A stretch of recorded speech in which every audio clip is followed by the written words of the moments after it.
On the buzz meter this Sunday, a war of words breaks out between Christie's office and MSNBC over the scandal that's enveloped the governor, which took a new turn as a New Jersey mayor accused Christie's folks of pressuring her to support a real estate deal in exchange for Hurricane Sandy relief aid.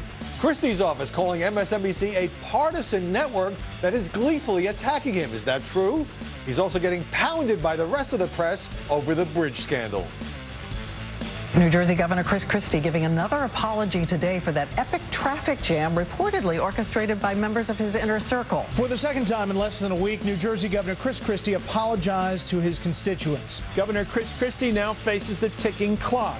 Each second takes him closer to the moment when those he has blamed for this bridge scandal testify under oath. The bully label may not stick to New Jersey Governor Christie even after revelations of the bridge scandal surfaced last week. Is the coverage of Christie approaching overkill? And what about Hillary on the cover of Time? Are the media treating her far better? Plus, Michelle Obama turns 50 and the pundits get out the party hats and start celebrating. Have they gotten a little carried away? I'm Howard Kurtz, and this is Media Buzz.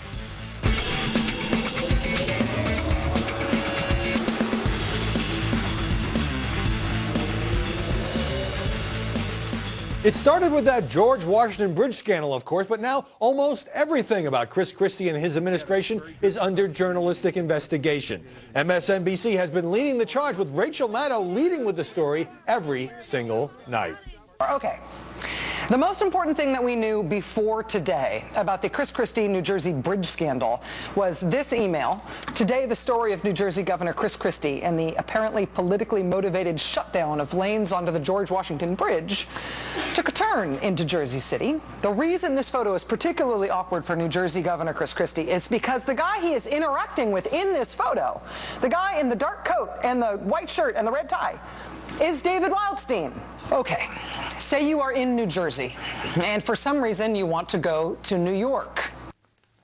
But new allegations by Hoboken Mayor Dawn Zimmer, reported yesterday by MSNBC's Steve Kornacki, have breathed new life into the story. Joining us now, Lauren Ashburn, Fox News contributor who writes the top Twitter talk column for FoxNews.com. Jonah Goldberg, editor-at-large for National Review Online and a Fox News contributor. And John Aravosis, the founder and editor of AmericaBlog.com. Lauren Ashburn, especially in wake of this latest story, what's your take on Christie's office calling MSNBC an openly hostile and partisan network? Surprise, surprise. Don't we all know that MSNBC is a partisan network? There's no news there. But we do have to take very seriously what Zimmer says, because she took an oath of office. She wrote a journal about this, and there are other allegations of retribution. Jonah, Mayor Zimmer of Hoboken is on the record, on camera, and she's got diary entries about the lieutenant governor and somebody else pressuring her over this real estate deal. But she's going to MSNBC now after previously praising Christie publicly and in various tweet messages. Yeah, I'm not sure that the simple fact that she took an oath of office means that we have to take her seriously. Lots of people take oaths of office that I don't take very seriously. But it's not like she's just some woman off the street. Sure. That's my point. Yeah, and I think in some ways you get, in physics you have this thing called the Heisenberg uncertainty principle, and that by observing something you change it. When you have an absolutely ridiculous, you asked if this was overkill. We passed overkill. It's hard to find organic matter left in this thing. The overhype of this story has been to such an extent that it, in effect, encourages lots of people to come out of the woodwork and make accusations, maybe true or maybe not, but the sudden shock and horror at the idea that partisan politics goes on in New Jersey is bizarre to me. Before I get you in, John, let's play a little bit of the mayor of Hoboken appearing yesterday on MSNBC.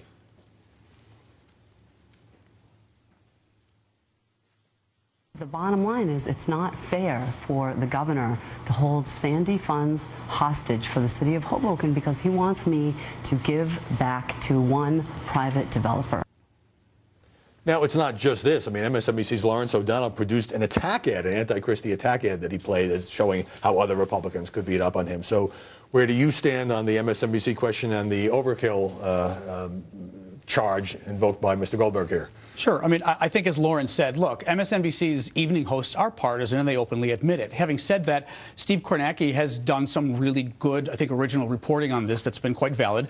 I would also say that I think previous to the scandal, the media was almost too friendly about Christie. It was, oh my God, Chris Christie, the guy that runs across the aisle, the guy that loves President Obama before the election, the guy who's going to be the Republican nominee, so that he rose so high that I think now he's fallen so low. That's part of the media's over-interest, is they thought he was a god before.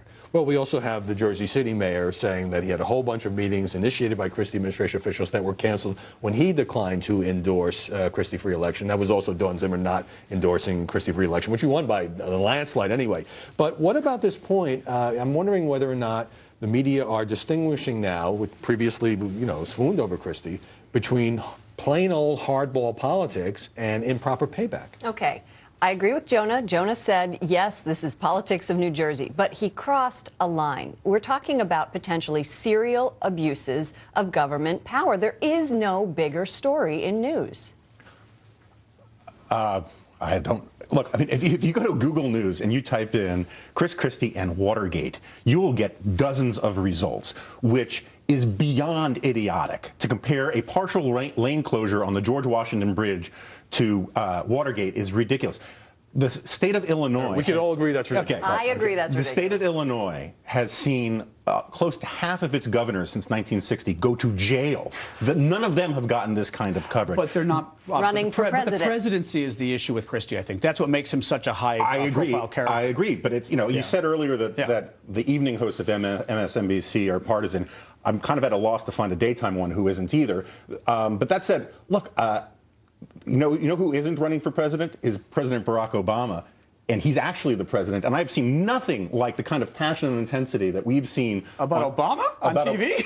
About Obama in terms of potential wrongdoing and investigations from any network, certainly like MSNBC, other than Fox. Okay, I mean, we can get into a whole Obama discussion, but the media keeps talking about, was this Obama's worst year ever? Is it the year that he wants to write off? I mean, this has not been but let's get back to Christie. But they haven't been investigations. No, but let's get back to Christie. I mean, I think what is interesting here is not putting aside for a moment the possible criminality, because I think it matters, Lauren, but because he's running for president, just saying that people have this temperament in New Jersey doesn't mean that that temperament works nationally. And I think the media has really honed in on something, which is, does this guy have the temperament to be president? Is he too nasty? And now we're finding out, does the nastiness even go to criminality? What works in New Jersey doesn't necessarily work nationally, and I think the media has recognized that. That's why it's a story. I agree with that entirely, and I agree with you that he was overhyped, and this is the fall that comes from being overhyped.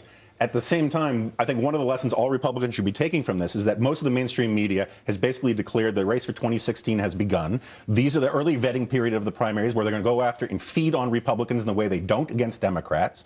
And I think it's absolutely Hillary true. Clinton, come on. What about Hillary Clinton? Miss Stiletto in Time magazine. All right, we will get to that in a moment. Let me jump to She's offensive. Of course, that's my point. They I like go after her too. I like to look at individual stories. So I was critical of a CNN report, which everybody picked up, which said that Christie is now under a second federal investigation for possibly misusing Hurricane Sandy funds because he and his family appeared in tourism ads. Now, it turns out that's a routine audit by HUD that began in September at the request of a Democratic congressman who was then interviewed on CNN. So I think it's important to make a distinction here between the mayor of Hoboken, the mayor of Jersey City. These are elected officials. Maybe they are motivated to pile on now. Those seem to me to be legitimate stories. That one seemed to me to be hyped.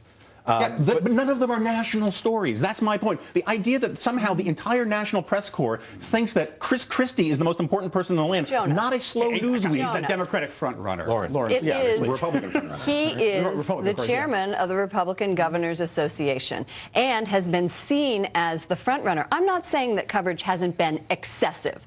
There has been excessive coverage on certain networks, but I am saying that this is a national figure who deserves that kind of scrutiny. Okay, where has anybody said, we had a report that came out this week about Benghazi, right, which was incredibly damning to the State Department.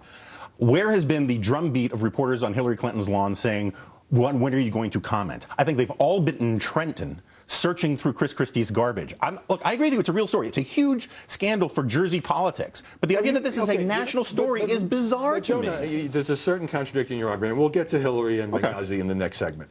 When Chris Christie won that big re-election, He was all over television. He was on the cover of magazines. And so he became in that moment, and maybe really was Hurricane Sandy. Sure, but then when he went to smashing re-election, he became in that moment a national figure. Now, I have felt that some news organizations have been keeping this story alive on many days when nothing happens. Okay, a bunch of subpoenas are issued. That's a news story. Sure. Other days, it's just kind of churning the way we tend to do. But to just say, hey, it's just a state story seems, should we be obsessed with 2016 now? Probably not, but we are. I'm not saying it has no merit at the national level. I'm saying that the level of scrutiny and hysteria that has been aimed at this story is so wildly disproportionate to the reality of it. He did a 2-hour press conference. It's it was not carried like live on all these networks, which I thought was nuts.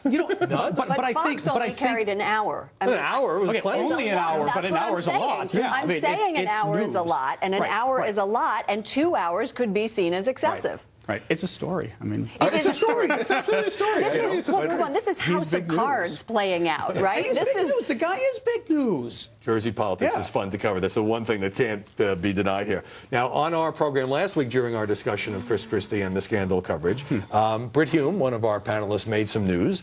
And this, we're going to replay that. And then it got picked up just about everywhere, including on The Daily Show. I would have to say that in this sort of feminized atmosphere in which we exist today, guys who are masculine and muscular like that in their private conduct and kind of old-fashioned tough guys run some risks. Feminized? Feminized. Atmosphere.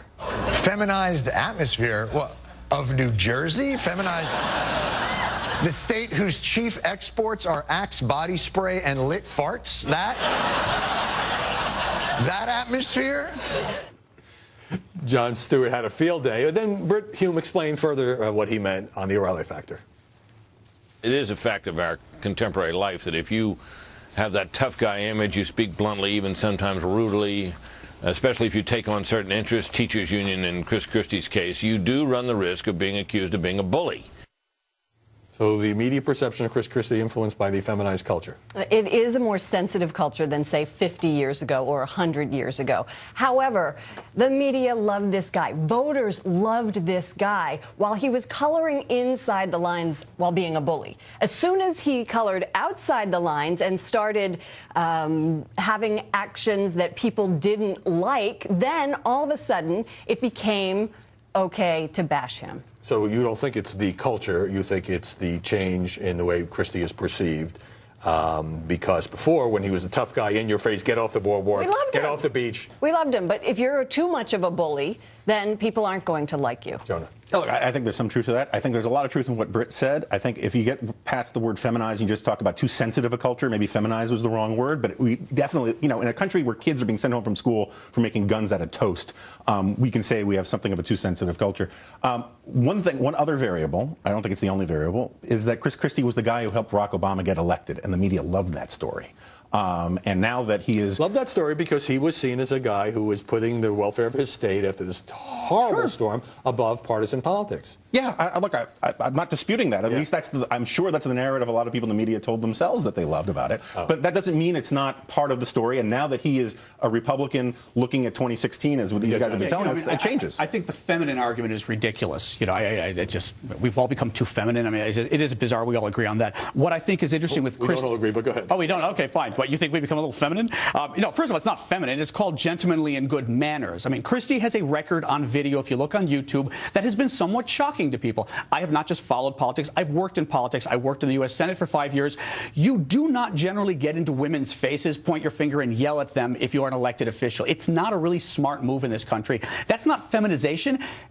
You don't look like a gentleman, and you even risk looking a little sexist. Christie has had a pattern that has been perceived as perhaps crossing the line, and I think this latest scandal has pushed it there. You got to jump in. Send me a tweet about our show. Don't forget, @Howard Kurtz. We'll read some of them later on.